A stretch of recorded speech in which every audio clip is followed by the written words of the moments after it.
बोलो धर्म सम्राट युग चेतना पुरुष सदगुरुदेव परमहंस योगी राज श्री शक्ति पुत्र जी महाराज की जय। माता भगवती आदि शक्ति जगत जननी जगदम्बे मातु की जय।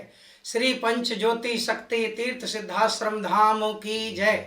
परम पूजनीय तपस्विनी शक्तिमयी माता जी की जय। पूज्य दंडी सन्यासी स्वामी राम प्रसाद आश्रम जी महाराज की जय। बोलो सच्चे दरबार की जय। सभी देशवासियों को, सभी सनातनियों को एवं सभी संत समाज को, युवा साथियों को, माताओं बहनों को, बेटियों को, बुजुर्गों को भगवती मानव कल्याण संगठन की ओर से नए वर्ष की हार्दिक शुभकामनाओं के साथ सादर जय माता की, जय गुरुवर की। देशवासियों, जैसा कि आप सभी जानते हैं, धर्म सम्राट युग चेतना पुरुष परमहंस योगी राज श्री शक्ति पुत्र जी महाराज का अवतरण धर्म की रक्षा के लिए, अधर्म के नाश के लिए हुआ है। गुरुवर तीन धाराओं के सृजनहार हैं। तीन धाराओं के माध्यम से गुरुवर के लाखों करोड़ों साधक, शक्ति साधक जो नशे मान से मुक्त चरित्रवान हैं, राष्ट्र रक्षा, धर्म रक्षा, मानवता की सेवा में दिन रात लगे हुए हैं। अपने स्वयं के उपार्जित धन से जो अपना जीविकोपार्जन करते हैं एवं उसमें से भी कमाई का 10वां हिस्सा परोपकार के कार्यों में लगाते हैं। ऐसे चेतनावान गुरुवर, ऐसे धर्म का पथ दिखलाने वाले गुरुवर के चरणों में हम कोटि कोटि नमन करते हैं। भाइयों बहनों, जब गुरुवर का अवतरण ही धर्म की रक्षा के लिए हुआ तो गुरुवर अधर्म के विरुद्ध आवाज उठाते हैं। विसंगति कहीं भी हो, चाहे राजनीतिक क्षेत्र में हो, चाहे धर्म क्षेत्र में हो, गुरुवर अपनी पुरजोर आवाज पिछले 25-30 वर्षों से उठा रहे हैं।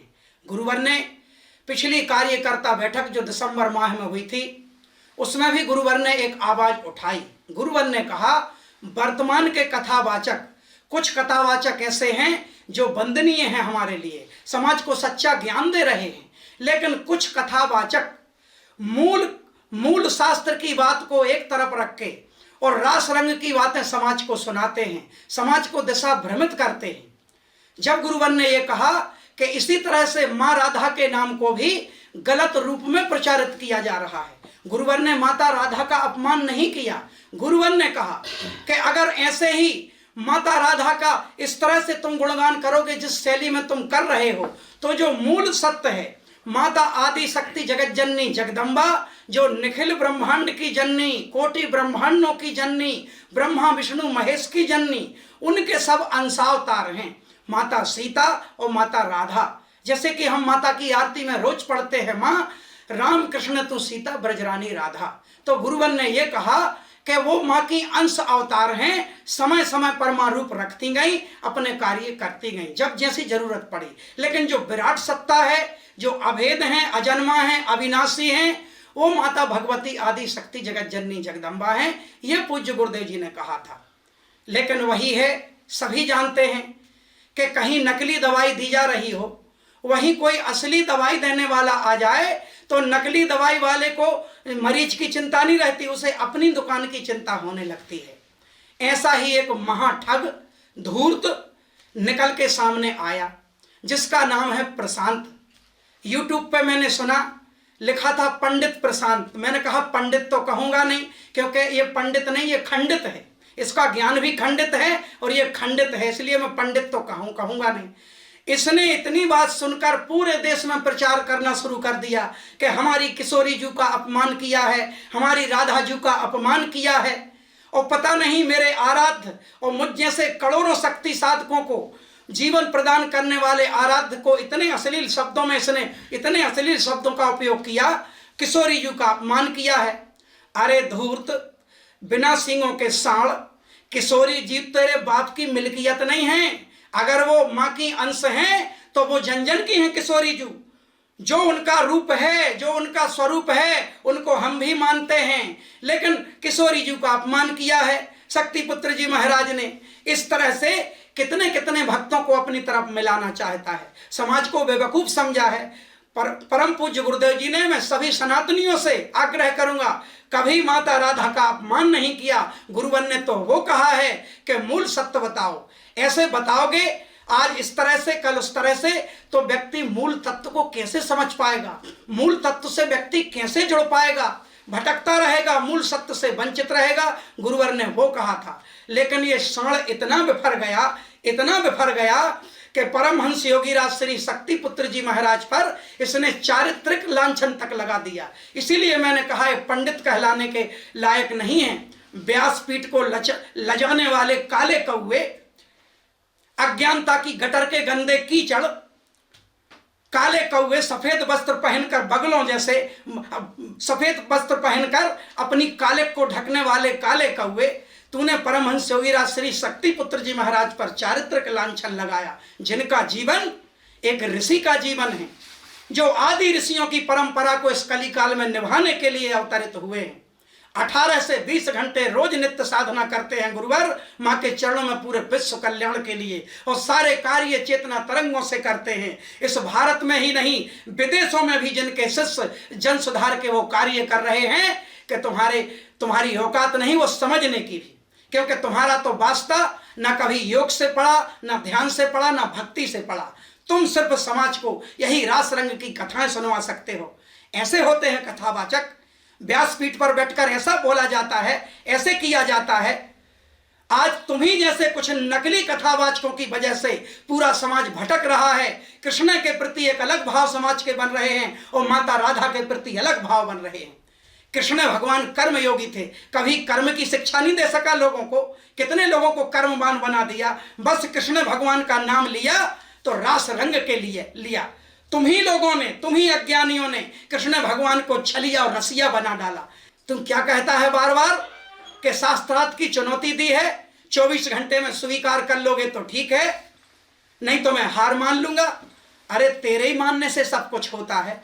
तू शास्त्रार्थ की चुनौती देता है, 10-20 संस्कृत के श्लोक रट लेता है तो शराबी भी रट लेता है, एक जुआरी भी रट लेता है। उन युग चेतना पुरुष को चैलेंज देने के लिए शास्त्रार्थ की, अरे पिछले 25-30 वर्ष से गुरुवर साधनात्मक तप बल की चुनौती दे रहे हैं। तब कहां छुपा था चूहा बिल में? तब तो शायद तेरा जन्म भी नहीं हुआ था। तब से चुनौती गुरुदेव जी दे रहे हैं विश्व अध्यात्म जगत को अपने साधनात्मक तप बल की। तू शास्त्रार्थ की चुनौती देके, वो भी अपने घर में बैठकर, और क्या कह रहा है कि 24 घंटे तक नहीं स्वीकार करोगे तो मैं हार मान लूंगा, मैं पोल खोल दूंगा। जिस कीर्ति क्रांति पत्रिका का तू बड़े विस्तार से विवरण दे रहा है, इतना गौरवान्वित हो रहा है जैसे कोई खजाना मिल गया हो। अरे पोंगा पंडित, वह कीर्ति क्रांति में बता दूं समस्त देशवासियों को, परमहंस योगीराज श्री शक्तिपुत्र जी महाराज के अग्रज विधाता स्वर्गीय राम खिलावन शुक्ल जी, हमारे पूज्य बाबूजी, उनकी हत्या जिन लोगों ने की थी, वह 5 लोग आज आजीवन कारावास की सजा भोग रहे हैं। उन्हीं 5 लोगों ने उमेश दीक्षित से मिलकर एक फर्जी पत्रिका का प्रकाशन किया था। तू भी उन अपराधी हत्यारों के षड्यंत्र में आ गया, उनकी साजिश में फंसता जा रहा है और कीर्ति क्रांति का बखान कर रहा है। मैंने उस पत्रिका का पिछले वीडियो में भी नाम रखा था, वो कीर्ति क्रांति नहीं, वो कीर्ति भ्रांति है। समाज में भ्रांति फैलाने के लिए, पूज्य गुरुवर के खिलाफ जनाक्रोश लाने के लिए, लेकिन वो सफल नहीं हुए।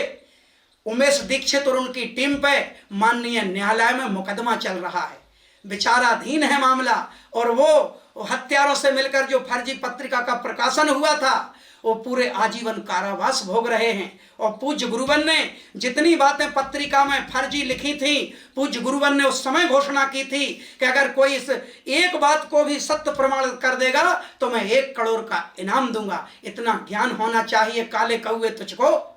तुम क्या जाने 10-20 श्लोक पढ़कर लाखों लाखों करोड़ों करोड़ों लोगों की आस्था के केंद्र बिंदु परमहंस योगीराज श्री शक्तिपुत्र जी महाराज को इन चारित्रिक लांछन लगा रहा है। अगर भगवती मानव कल्याण संगठन को एक बार गुरुवर का आदेश हो गया तो तू तो बार बार चूहा और बिल की बात कर रहा है, तुझे चुल्लू भर पानी डूबने के लिए नहीं मिलेगा। इतना ध्यान रखना।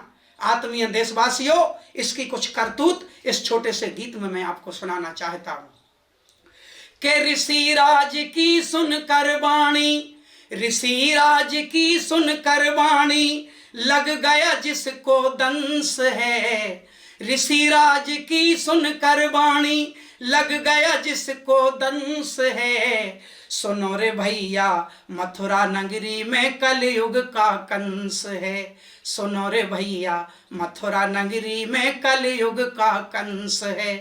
देशवासियों, हम तो समझते थे कि कंस द्वापर युग में कृष्ण कन्हैया के हाथों मारा गया है, लेकिन अभी अभी 2-3 दिन से पता चला कि नहीं, जब कंस मरा था तो अपने कुछ छोटे छोटे अंश छोड़ के गया था, उन्हीं अंश से फिर एक कंस पैदा हो गया है। तू कंस है वर्तमान के कलयुग का, तू कोई ज्ञानी व्यानी नहीं। श्लोक तो मैंने पहले भी कहा, शराबी भी रट लेता है, तो उससे ज्यादा श्लोक हमारे गांव के बच्चों को आते हैं। सुनो रे भैया मथुरा नगरी में कलयुग का कंस है। झूठे ज्ञान की अकड़ को लेकर व्यास पीठ पे बैठ रहा। झूठे ज्ञान की अकड़ को लेकर व्यास पीठ पे बैठ रहा। लेके नाम राधा मैया का भक्तों से धन ऐंठ रहा। मेरे गुरुवर के लिए क्या कह रहा था कि भाइयों बहनों, मैंने सब कुछ पता कर लिया है। इनकी स्टील फर्नीचर की दुकान थी। अरे अज्ञानी काले कौए बिना सींगों के सांड, हाँ, मेरे गुरुवर की स्टील फर्नीचर की दुकान थी। इससे सिद्ध होता है, ज्ञान ले ले थोड़ा बहुत, इससे सिद्ध होता है कि जब से परमहंस योगीराज श्री शक्ति पुत्र जी महाराज ने बचपन के कुछ वर्षों के बाद जब से अपनी अध्यात्म तप की यात्रा की थी, तब से गुरुवर ने अपने आप को कुछ व्यवसाय से जोड़ के रखा था, ताकि अपने कर्म बल से उपार्जित धन से वो स्वयं का जीव को उपार्जन करते हैं और उसमें से कुछ निकालकर भक्तों के कल्याण के लिए भी लगाते हैं, दीनहीनों की मदद भी करते हैं, क्योंकि उन्होंने अपने आप को कुछ ना कुछ व्यवसाय से जोड़ रखा था। तेरे जैसी अधर्म की कमाई नहीं खाते मेरे गुरुवर, तेरे जैसे भक्तों के चढ़ावा पे अपना जीवन यापन नहीं करते मेरे गुरुवर। और गुरुवर क्या अपने शिष्यों को भी गुरुवर ने आदेश दिया है कि जितना भी कमाते हो उसका 10% किसी गरीब की शादी में, या कोई बिना कपड़ों के जा रहा है तो उसकी मदद कर दो, या और भी समाज सुधार के कोई भी कार्य हैं तो हम सब लोग भी अपने जीवन की कमाई का 10वां हिस्सा परोपकार में खर्च करते हैं।